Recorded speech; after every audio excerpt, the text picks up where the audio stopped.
Abra seu catecismo na pergunta 80. Pergunta 80 do Catecismo Maior. Catecismo Maior de Westminster. 80. Não diferente dos demais assuntos, mas esse, sem sombra de dúvida, um dos mais importantes para nós ouvirmos o Senhor falar conosco. Infelizmente, nós temos hoje menos pessoas para ouvir, mas espero que posteriormente possam também ter a oportunidade de ouvir esse assunto. Importantíssimo, os irmãos verão isso ao longo do estudo. Pergunta 80 do Catecismo Maior de Westminster. Lerei a pergunta, os irmãos leem a resposta. Diz assim: os crentes verdadeiros poderão ter certeza infalível de que estão no estado da graça e de que nesse estado perseverarão até a salvação? Resposta: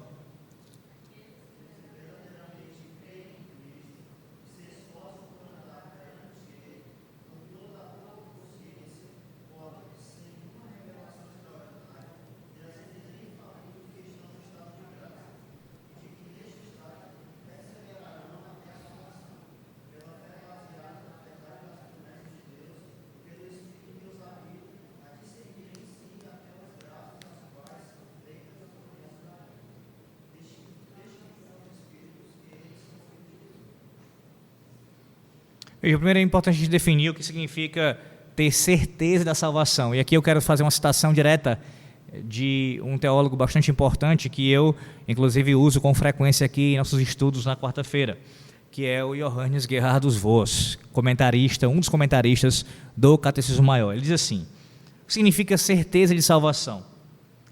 Com certeza de salvação se quer indicar a convicção na mente do crente da certeza absoluta da sua salvação, tanto a atual quanto a eterna.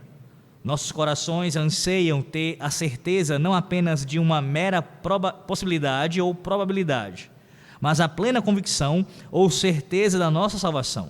O crente tem essa certeza plena, absoluta e infalível convicção. Deixa eu corrigir aqui. O crente que tem essa certeza plena, ele tem a absoluta e infalível convicção da sua salvação eterna.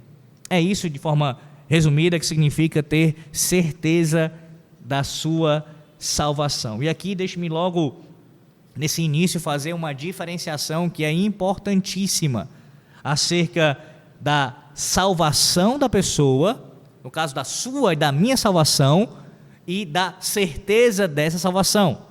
São duas coisas distintas. Biblicamente, nós vemos isso, e também em nossa teologia reformada, esse ensino ele é muito claro em diferenciar uma coisa da outra. Sim, uma coisa é você ser salvo na pessoa de Cristo, isso já ter acontecido na sua vida, e uma outra realidade é você ter a convicção disso, a certeza disso, isto é, a certeza da sua salvação. É bem verdade que aqueles que são salvos por Cristo devem buscar essa certeza, e isso ocorre sim na vida de um cristão. Mas também é verdade, e já nesse início que fique claro esse ensino, e eu vou repeti-lo ao longo do estudo, especialmente já caminhando para o seu final, é possível um crente verdadeiro não ter a certeza da sua salvação. Então, entenda isso. Duas coisas distintas: ser salvo e ter certeza da salvação. Um questionamento que se levanta acerca desse assunto, essa doutrina da certeza da nossa salvação, é o seguinte: todos aqueles que professam a fé cristã, eles afirmam essa doutrina? Se você conhece um pouco desse assunto, você sabe que a resposta para isso é não. Nem todos que se identificam com a fé cristã em algum grau defendem essa doutrina. Na verdade, começando logo pelos papistas, aqueles que são cristãos, na verdade, são apóstatas do cristianismo. Eles negam isso peremptoriamente. Eles não aceitam de forma alguma essa doutrina, a certeza da salvação. Um papista jamais falará nesses termos, uma vez que a sua salvação não pode estar garantida Não há uma salvação que aconteceu na sua vida já de maneira definitiva. Ele está sempre caminhando, no caso, buscando alcançar ainda a salvação. Logo, ele não pode chegar a uma certeza plena nessa vida, nessa terra. Mas não somente falando aqui de um cristianismo apóstata, que é o caso da igreja de Roma. Mesmo entre pessoas que estão do lado de cá, na fé protestante, elas ainda assim têm dificuldade, nem todos eles conseguem chegar ou ter essa convicção, ou deixa-me ser mais claro, não aceitam nem mesmo a possibilidade disso existir. Sim, há cristãos que têm dificuldade com esse ensino, e aqui eu não estou falando do fato simplesmente de ele crer que ele tenha sido salvo, não é somente isso, ou no caso, certeza da sua salvação, não é somente isso, eu estou falando quanto ao ensino de forma geral. E por que isso acontece? A certeza da salvação, essa doutrina, ela está diretamente ligada a uma outra doutrina que nós, reformados, professamos, que é a doutrina da perseverança dos santos, ou então também assim chamada da preservação dos santos. Nós cremos que aqueles que Deus salvou, certamente o Senhor Deus os preservará até o último dia de suas vidas. Eles irão perseverar enquanto aqui estiverem vivendo. Não haverá de forma alguma apostasia na vida deles. Se houve uma salvação, eles irão se manter salvos até o final. Então, se isso é verdade, nós queremos que sim, a palavra de Deus ensina isso, que há a perseverança dos santos, que Deus preserva os seus de caírem de maneira última da fé deles, que eles receberam. Logo, é plenamente possível que estes também recebam a certeza da sua salvação. Mas se alguém nega a perseverança dos santos, necessariamente ela não tem como ter também certeza da sua salvação, porque ela não tem garantia. O que lhe dará certeza quanto a isso? Se a sua salvação ela pode ter acontecido no passado e no presente, ou até mesmo no futuro, ele pode perdê-la. Percebe? A certeza da salvação, ela decorre, essa doutrina, da perseverança dos santos. Negando essa doutrina primeira, você não tem como afirmar a segunda. Além disso, acerca das bases, das razões pelas quais nós podemos ter certeza da nossa salvação. Antes de falar delas, que o catecismo lista aqui, eu quero primeiro falar sobre formas equivocadas, erradas de você embasar essa certeza da sua salvação. Há os chamados grupos legalistas, sempre eles, né? Eles sempre são mencionados em algum momento em nossos estudos, porque é um grupo que é alvo na palavra de Deus, frequentemente no Antigo e Novo Testamento. Não apenas nos ensinos de Cristo, aqui, quando esteve nessa terra, mas antes mesmo de sua vinda e depois dele ter sido morto, ressuscitado e assunto aos céus. Os legalistas permanecem ensinando seus falsos ensinos. Pois bem, os legalistas, eles se apoiam na sua certeza de salvação nas suas obras, nos seus méritos. Essa é uma forma errada de você ter convicção da sua salvação. Em outras palavras, pessoas que baseiam a certeza da sua salvação naquilo que eles fazem para Deus. Nós veremos daqui a pouco que uma das bases para também enxergarmos ou fortalecer a nossa certeza de salvação faz parte sim a obediência aos mandamentos de Deus, como eu disse, veremos daqui a pouco. Mas não é o ponto aqui que eu estou tratando nesse momento. Estou falando daqueles que se fiam nisso simplesmente, como se isso fosse a garantia última de que, de fato, eles podem ter certeza da salvação deles, olhando para si com méritos, como os fariseus olhavam para si mesmos, como outros legalistas olharam e olham para si mesmos. Não, de forma nenhuma. Aqueles que olham, por exemplo, para o seu contexto denominacional, porque eu faço parte dessa denominação, estou garantido, ou então porque eu tenho essa teologia mais refinada, mais adequada de acordo com a palavra de Deus, ou então aqueles que têm um aspecto mais formalista, porque os ritos externos, por conta do meu abraçar dos sacramentos, por eu ter sido batizado, por eu estar frequentemente ceando.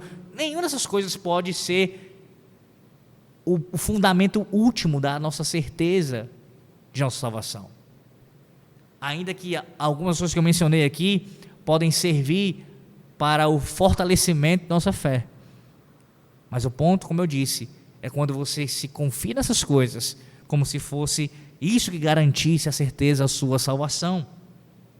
Ou então há um outro grupo também, aqueles que são chamados de emotivos ou de místicos, os que colocam ênfase em emoções, em sentimentos. A ideia eu sinto, eu simplesmente estou sentindo que sou salvo.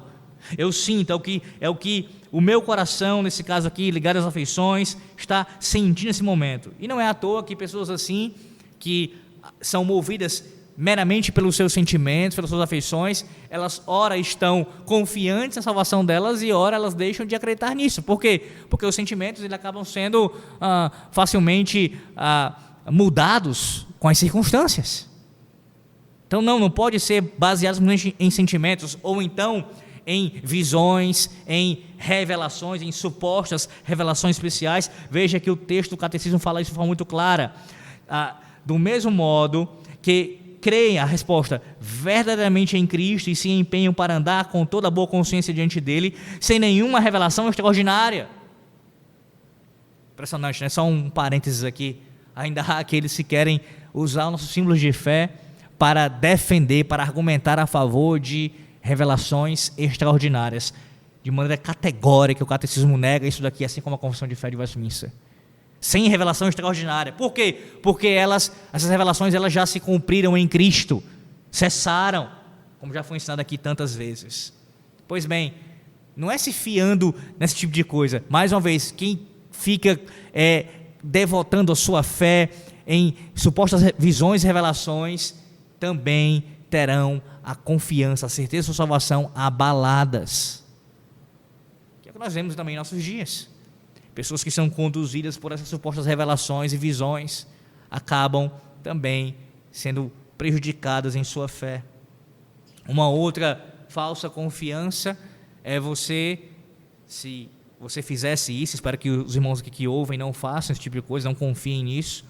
Isso é muito comum ao contexto evangelical, que é a pessoa que tem certeza da salvação dela, simplesmente pelo fato de ela ter respondido a um apelo de um pregador, vindo até a frente, levantado o seu braço, ou não necessariamente feito isso, mas vindo até a frente, naquele momento do apelo, e depois ido a uma sala e assinado ali um cartão e dado os seus dados, e pronto, agora eu estou salvo.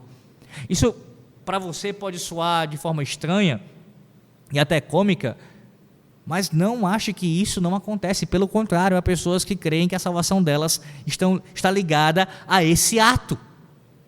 Eu não estou afirmando com isso que Deus não possa ter salvo naquele exato momento alguém que foi à frente. Isso não pode ter acontecido. Claro que pode ter acontecido. Deus é soberano com relação à salvação também, meus irmãos. Ele pode salvar alguém no ventre, como ele pode salvar alguém no leito de morte, em qualquer momento da sua vida, inclusive na hora de um apelo. Ele pode ter salvado aquela pessoa naquele momento. A questão não é essa. A questão é condicionar a salvação a isso, ou fazer com que a salvação esteja ligada necessariamente a isso. O fato de eu ter ido à frente, passar por esse processo, já garantia a minha salvação. Há muitas pessoas que pensam assim. E essas pessoas, via de regra, também se encaixam com o tipo de exemplo que eu dei anterior. Movidas por emoções. Eu já citei isso aqui na nossa igreja e vou citar mais uma vez esse exemplo. Eu me lembro que em 2010 eu fazia parte de uma outra igreja, uma igreja pentecostal, e eu fui chamado pelo pastor daquela igreja, juntamente com um amigo meu, para nós desempenharmos algumas tarefas na igreja, ajudarmos ali. E uma delas, na verdade, logo de cara que a gente recebeu a tarefa, em 2010, foi passar para o computador da igreja, um computador bem difícil de lidar, aquele computador, o cadastro, o registro feito manual nesses papéis que eram usados no apelo ali para o discipulado, e alimentar o sistema no computador desses registros para ajudar o discipulado da igreja, a equipe de discipulado da igreja. Então, eu e esse meu amigo, que nós somos amigos até hoje, é um dos meus melhores amigos, nós íamos à segunda-feira à noite para a congregação e ali, à noite, na segunda-feira, ficávamos lendo e relendo os papéis e passando para o computador da igreja os dados daquelas pessoas. Não sei quantas vezes o mesmo nome se repetia. Isso aconteceu inúmeras vezes. A mesma pessoa, no mesmo ano, tendo ido 10, 15 vezes à frente ali para, usando a linguagem deles, aceitar Jesus. E é interessante, só um adendo sobre isso. Todo domingo era a mesma fala: 10 pessoas para Cristo, 15 pessoas para Cristo, 100 pessoas para... Sendo que muitas vezes eram as mesmas pessoas que estavam indo à frente várias e várias vezes. Várias e várias vezes. Isso acontecia nessa congregação, como em outras congregações dessa igreja, assim como na chamada sede dessa igreja. Mas ia sendo contabilizado ali um grande número de vidas de pessoas que supostamente tinham crido em Cristo. Tempos depois, esse amigo e eu fomos designados, tempos depois já, mas não muito tempo depois, num trabalho de evangelização e de discipulado. Foram feitas algumas equipes e nós fazíamos parte de uma equipe. Na verdade, eu fiquei em uma equipe, ele ficou em outra, se eu não estiver enganado. Mas teve um momento que a gente foi se ajudar entre as equipes e fomos visitar algumas pessoas que estavam afastadas. Pessoas estas que tinham ido à frente, assinado esse cartãozinho e tudo, mas que não pisavam na igreja já há um tempo. E nós íamos a essas casas e fomos lá visitar essas pessoas para ali saber o que tinha acontecido, levar uma palavra, enfim, tentar convidá-la novamente, essas coisas. E vários desses casos, eu não vou afirmar aqui de forma categórica que eram todos, porque eu não vou conseguir lembrar, já tem pelo menos aí, sei lá, uns 12, 13 anos, pessoas que não tinham o menor compromisso com Cristo, e nem queriam. Por que foram à frente? Por muitas razões. Há pessoas que vão à frente porque estão com algum tipo de enfermidade em seus corpos e querem uma cura, e acham que fazendo isso vão receber uma cura por uma oração que o pastor vai fazer. Outros, então, porque estão buscando algum tipo de bênção material, ou uma resolução dos seus conflitos emocionais, seja lá o que for, ou até mesmo achando que aquele ato simplesmente vai garantir a sua salvação eterna. Pronto, agora estou garantido porque eu fui à frente. Mas transformação de vida não havia, pelo menos em muitos desses casos. Percebe? Condicionar a certeza da salvação a esse ato é algo que contraria o ensino bíblico. Na verdade, condicionar a própria salvação a esse ato. A salvação não pode ser condicionada a isso, nem mesmo a sua certeza. Até mesmo pensando no contexto reformado. Alguém que vem à frente para fazer sua pública profissão de fé. Não é isso que garante-o como salvo na pessoa de Cristo. Alguém pode fazer uma pública profissão de fé aqui na igreja e essa pública profissão de fé ser falsa.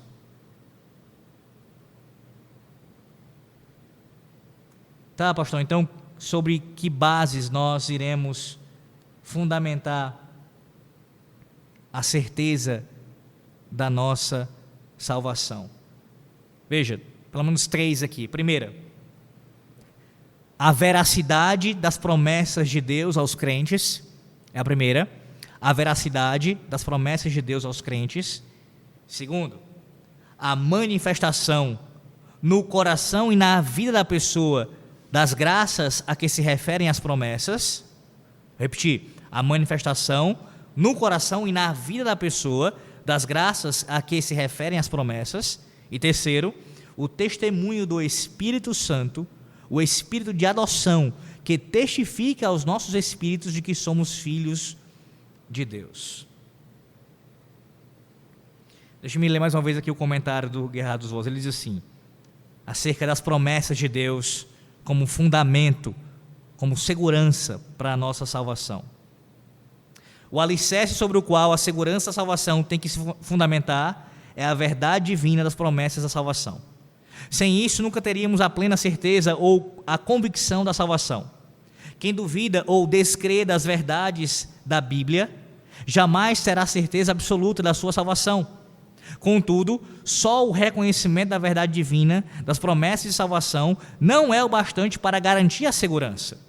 Muitos que creem na Bíblia de capa a capa, com uma fé técnica ou histórica, não têm o direito de se sentirem seguros da salvação. A verdade divina da Bíblia, inclusive as promessas que ela contém, por si só, não é o alicerce apropriado à salvação.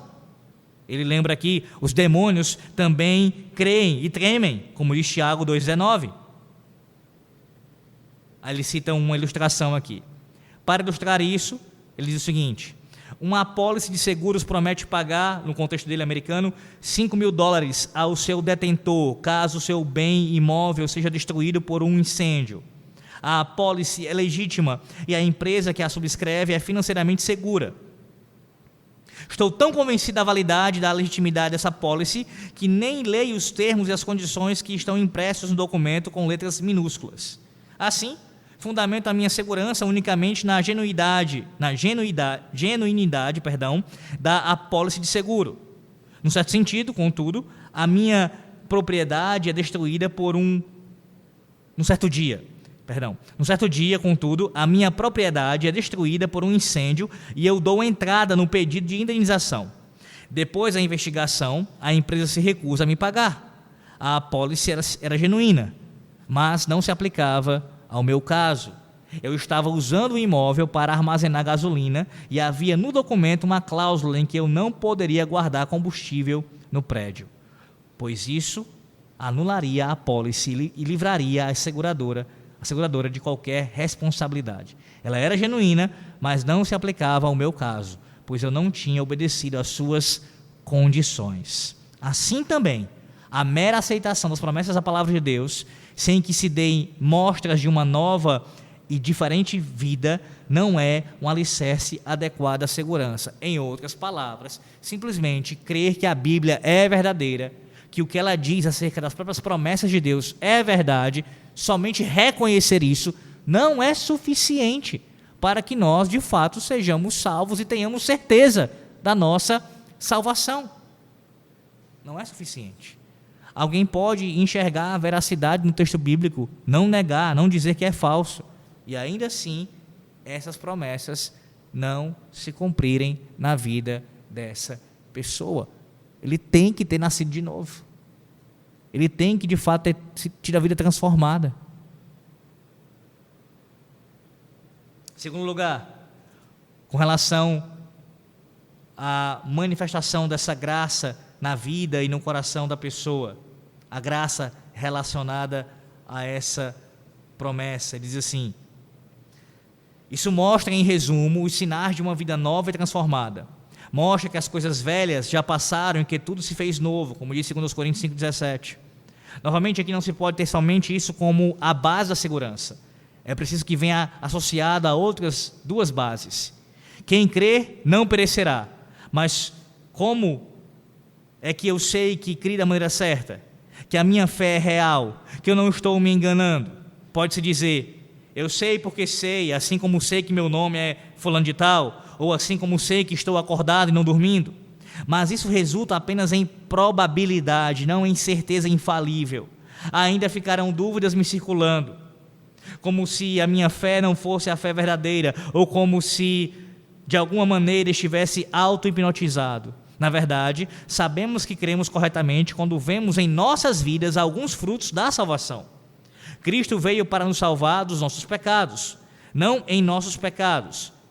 Se crermos corretamente, seremos salvos instantaneamente, não apenas da culpa dos nossos pecados, mas também gradualmente do seu poder e poluição.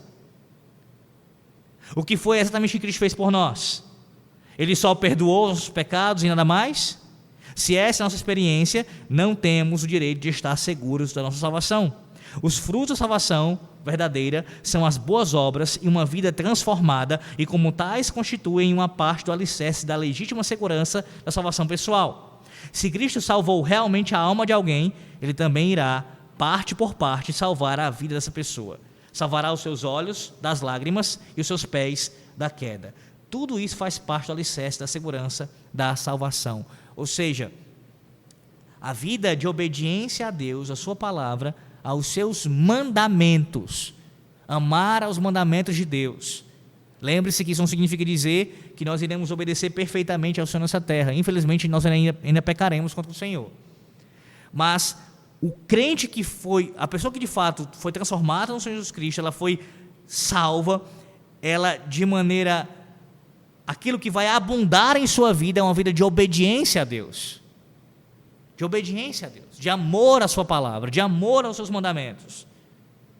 Colocando de forma mais clara, as boas obras vão predominar, elas vão ser mais abundantes em sua vida. Não entenda isso de forma equivocada. Não é que você não possa, infelizmente, cometer graves pecados. Isso pode acontecer, e até quedas vertiginosas, quedas graves. Contudo, a vida de um cristão autêntico, ela é marcada principalmente por, de forma gradual, crescer em graça, em conhecimento, em temor e tremor diante de Deus, desde a sua conversão até o último dia da sua vida. Usando a linguagem bíblica, aquele que nasceu de Deus, que nasceu de fato do alto, que experimentou o novo nascimento, ele não vive pecando. Pastor, como assim se eu peco todos os dias? É claro que eu vivo pecando. Não vive em pecado. A sua vida não é marcada principalmente por ser um escravo do pecado, pois se ele é escravo do pecado, logo ele não pode ter nascido de novo. Eu sei que isso pode soar forte aos ouvidos, de fato tem que soar, mas diga, não entenda isso também de forma errada. É a luta. Não, a luta está presente, como Romanos 7 nos expõe. Ela está presente, é uma luta árdua, incessante, e às vezes tem reveses. Estou falando de ser dominado, na sua maior parte, como se isso lhe caracterizasse, isso fosse um aspecto da sua vida. Você é um escravo do pecado. Se você é um escravo do pecado, então você não nasceu de novo. Simplesmente assim. O que nasceu de novo é escravo de Cristo. Terceiro, o Espírito Santo, ele testemunha ao nosso espírito que de fato somos salvos em Cristo. Mais uma vez o comentário diz assim: isso não quer dizer que haja alguma revelação especial ou alguma voz estranha dentro de nós, ou que Deus vai falar conosco da mesma maneira que falou com Moisés ou com Paulo, como uma pessoa fala com outra. Se esperarmos coisas assim, ficaremos decepcionados, e é o que muitas pessoas aguardam, que Deus fale com elas audivelmente. Você já deve ter ouvido isso nesses memes que se faz aí afora, né? Mas cabe muito bem. A única forma de você ouvir Deus audivelmente é se você ler a palavra dele audivelmente, ou ouvindo ela sendo exposta, como está sendo agora numa doutrina, ou principalmente num sermão. É assim que você ouve Deus audivelmente, na nova aliança, depois da revelação se completar. Não é assim que o Espírito Santo fala conosco, pelo menos aqui, como o catecismo coloca. Veja, Deus é uma pessoa. Conhecer a Deus é bem diferente de apenas conhecer sobre Deus. Então aqui pressupõe a intimidade com o Senhor. Como Jó expressou, antes eu apenas conhecia ao Senhor de ouvir falar, agora os meus olhos te veem, ou seja, eu te conheço de maneira pessoal, íntima, relacional. O Espírito Santo, pela experiência da vida cristã, ele leva o crente a conhecer verdadeiramente a Deus. Esse conhecimento pessoal de Deus, pela operação do Santo Espírito em nossos corações, torna-se a base final e definitiva de nossa infalível segurança e salvação. Serve como base verdadeira da esperança que não envergonha. O Espírito Santo é o autor direto da fé em todos os seus graus, assim como também do amor e da esperança. Portanto, a plena certeza que é a plenitude da esperança, que descansa na plenitude da fé, é um estado mental que compete ao Espírito Santo induzir em nossas mentes, em associação com os sinais do nosso caráter gracioso, citados acima. Ou seja, seja qual for o modo pelo qual Ele opera em nós o querer e o realizar segundo a sua boa vontade, ou derrama em abundância o amor de Deus em nossos corações, ou nos gera novamente para uma viva esperança, é assim que Ele dá origem à graça da segurança plena. Não como um sentimento cego, aqui citando um outro teólogo, a Roger, e fortuito, mas com a conclusão legítima e indubitável da prova adequada. Em outras palavras, o Espírito Santo testifica nossos corações, não com essa voz audível, mas a ideia é essa, ele imprime de forma sobrenatural, misteriosa, que nós não sabemos exatamente como essa operação acontece, mas essa certeza, essa convicção mental, lá dentro dos nossos corações, procede dele. É ele agindo dentro de nós, em nós.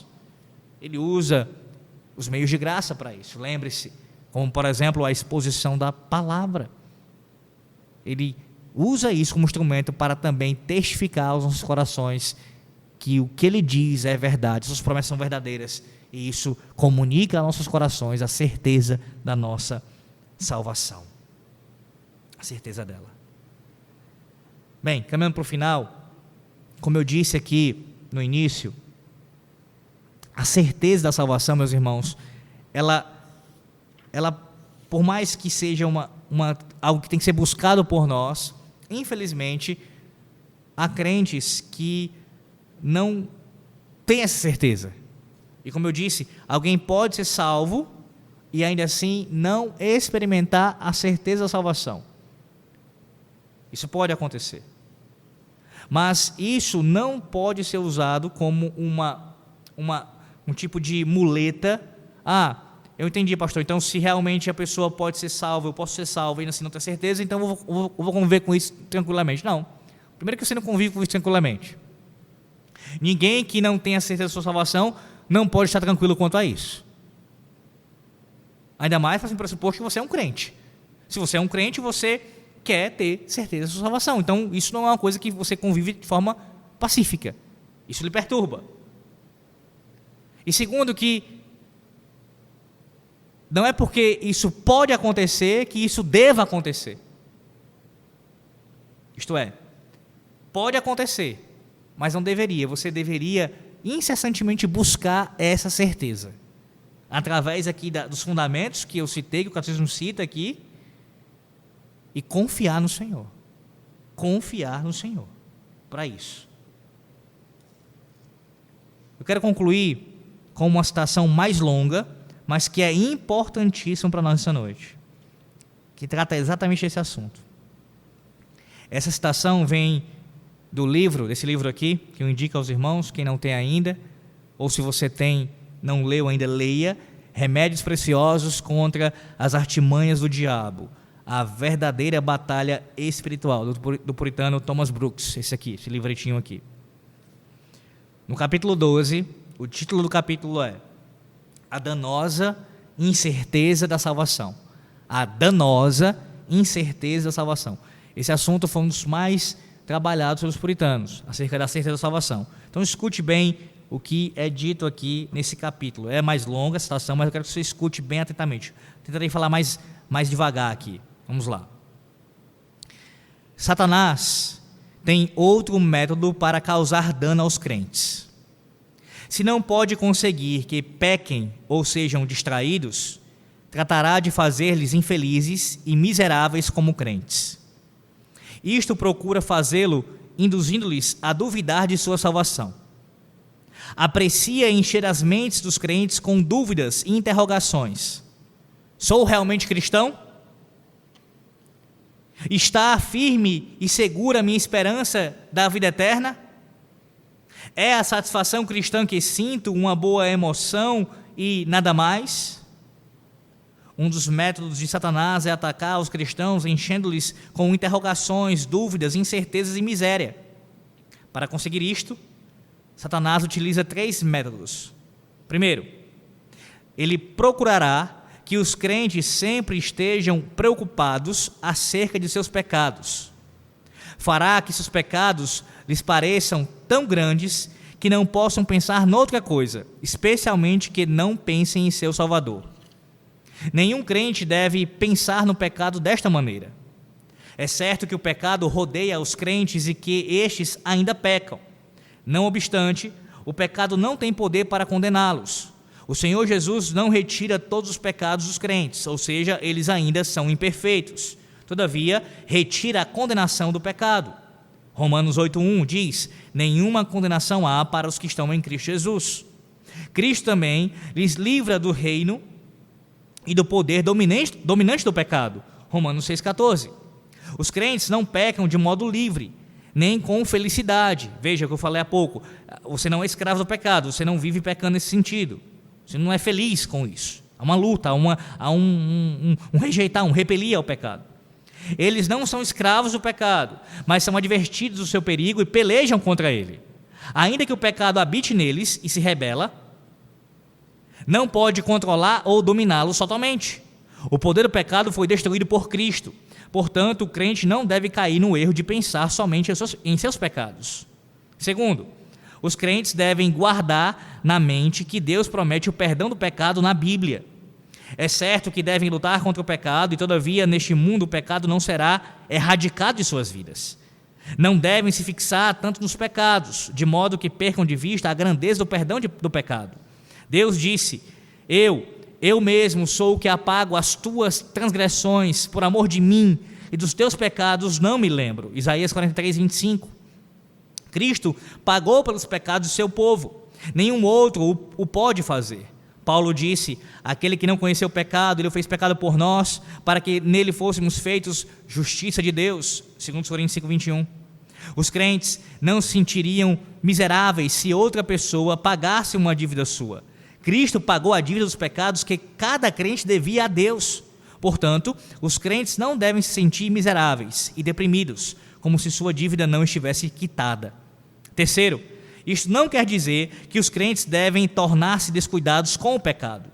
Satanás quer que eles estejam alarmados e aterrorizados por seus pecados. Os motivos de Deus em permitir que os crentes estejam preocupados com o pecado são outros. Deus quer que os crentes se mantenham em humildade, quer que busquem a sua ajuda para mortificar o pecado, quer que dependam de Cristo para o seu perdão e força, quer que tenham compaixão por aqueles que estão sujeitos às mesmas debilidades e para os que caem em pecado. Também quer que anelem profundamente a libertação completa do pecado no céu. Deus alcança estes propósitos deixando que lutem e que sejam exercitados com os requisitos do pecado. Os crentes que estão deprimidos, miseráveis e aterrorizados por causa dos seus pecados devem arrepender-se desse estado mental. A sua depressão é ocasionada por sua própria ignorância e incredulidade. Devem entender que o amor de Deus é completo, livre, eterno e abundante. A morte e os sofrimentos de Cristo são suficientes para perdoar todos os seus pecados para sempre.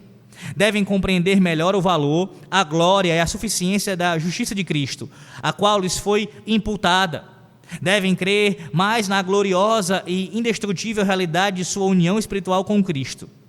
Se não somente os crentes crescem mais na verdade destas coisas, não seriam deprimidos e enganados por Satanás, nem por seus pecados. Há outra forma em que Satanás faz com que os crentes se sintam miseráveis, culpados e inúteis. Ele lhes leva a pensar que as normas para ser um crente são tão altas que nunca poderá alcançá-las, fazendo-lhes duvidar, assim, de sua salvação.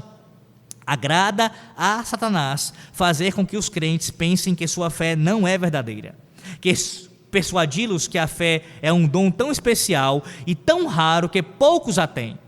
Satanás insinua aos crentes que a fé significa nunca duvidar de sua salvação e sempre crer que seus pecados são perdoados.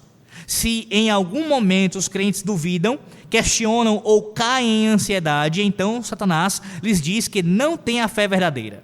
Primeiro, ele, ao fazer tudo isto, está insinuando que a fé signifique mais do que a Bíblia diz. Presta atenção. Deus diz na Bíblia que os crentes podem ter a fé verdadeira sem ter a certeza de que a têm. Se não fosse assim, o apóstolo João não escreveria: estas coisas vos escrevi a fim de que creiais no Filho de Deus, para que saibais que tendes a vida eterna. 1 João 5,13. Eles creram, mas não tinham certeza se tinham a vida eterna. João escreveu para mostrar-lhes que tinham a vida eterna, antes que soubessem que tinham a vida eterna. Eles haviam crido, pois tinham fé. Então pode-se ter a fé sem ter certeza de sua salvação. Segundo, Deus nos diz que a fé significa receber a Cristo. Mas a todos quanto o receberam, aos que creram em seu nome, lhes deu o poder de serem feitos filhos de Deus. João 1,12. Satanás quer que os crentes pensem que a fé signifique sempre ter certeza e nunca duvidar de que Deus lhes ama e de que seu destino é o céu. A verdade é que pode existir a fé verdadeira, mesmo quando hajam muitas dúvidas. Por exemplo, Mateus 14,31 disse: Homem de pouca fé, por que duvidaste? Uma pessoa pode crer verdadeiramente e, não obstante, às vezes duvidar. Este foi o caso de Pedro. Cria, tinha fé e, todavia, ainda duvidava. Terceiro, a segurança é um efeito ou um fruto da fé, portanto, não deve ser confundido com a fé. Ter a certeza de que somos cristãos não é a mesma coisa que crer em Cristo. A fé é o que vem primeiro e a segurança vem depois. A fé não pode se perder, a segurança sim. A terceira tática do diabo para promover a dúvida nos crentes, a fim de que se deprimam e se sintam miseráveis e inúteis, é que julguem equivocadamente a providência divina. Ele quer que os crentes pensem que Deus está contra eles e que está lhes tratando duramente. O diabo deseja que os crentes creiam que, por causa da vida que levam, dificilmente Deus lhes ama. Oram e pedem algo a Deus, mas não lhes contesta, ou lhes responde negativamente. Esperam receber algo bom, mas são decepcionados e se sentem prejudicados. Se esforçam para obedecer a Deus, mas logo seus sonhos são frustrados. Então começam a pensar que Deus não se preocupa com eles. Concluindo, diz assim: em tais circunstâncias, os crentes devem recordar o seguinte: primeiro, que muitas coisas podem estar contra seus desejos e seus sonhos, sem serem contrários ao seu bem. Abraão, Moisés, Paulo, Jonas, sempre receberam o que queriam? Não. Encontraram-se em muitas circunstâncias providenciais contrárias aos seus desejos, mas não contra o seu bem espiritual. A providência pode operar contra os nossos desejos, mas nunca contra o nosso bem. Segundo, a mão de Deus pode estar contra uma pessoa ao mesmo tempo que seu amor e seu coração estão a favor dela. A mão de Deus parecia estar contra Jó, quando na realidade Deus muito o amava. O amor de Deus pelos crentes não muda ainda que a sua providência pareça estar se realizando contra eles. E terceiro e último, as coisas difíceis que sobrevêm aos crentes na providência de Deus têm um bom propósito, como diz Romanos 8,28. Todas as circunstâncias estranhas, obscuras, dolorosas em que os crentes se encontram sempre lhes prosperam em seu caminho para o céu, em sua peregrinação para a felicidade. Quando Deus está operando na vida de um crente, as coisas difíceis e duras sempre lhe conduzem às bênçãos e para a prosperidade espiritual. José teve uma vida dura quando foi vendido como escravo e esteve encarcerado, mas posteriormente foi usado por Deus para salvar a sua família. A vida pode ser confusa e às vezes muito dura para os crentes, mas a Bíblia ensina que em todas estas coisas Deus nunca está operando contra eles, mas para o seu bem e o benefício de outros. Deus se preocupa com o seu povo. Portanto, os crentes não devem permitir que Satanás lhes amargure ou induza a duvidar do amor de Deus. Até aqui, irmãos. A nossa falta de certeza de salvação, ela é usada pelo nosso inimigo, o inimigo das suas almas, para nós duvidarmos do nosso Deus e assim não confiar em suas promessas e se entregar a esse sentimento. Lembre-se disso nessa noite. Se você não tem certeza da sua salvação, utilize-se aqui dos fundamentos bíblicos para isso e confie em Deus, no Deus que lhe ama desde toda a eternidade, que disse que você foi eleito na eternidade por Ele e que lhe salvou com salvação eterna.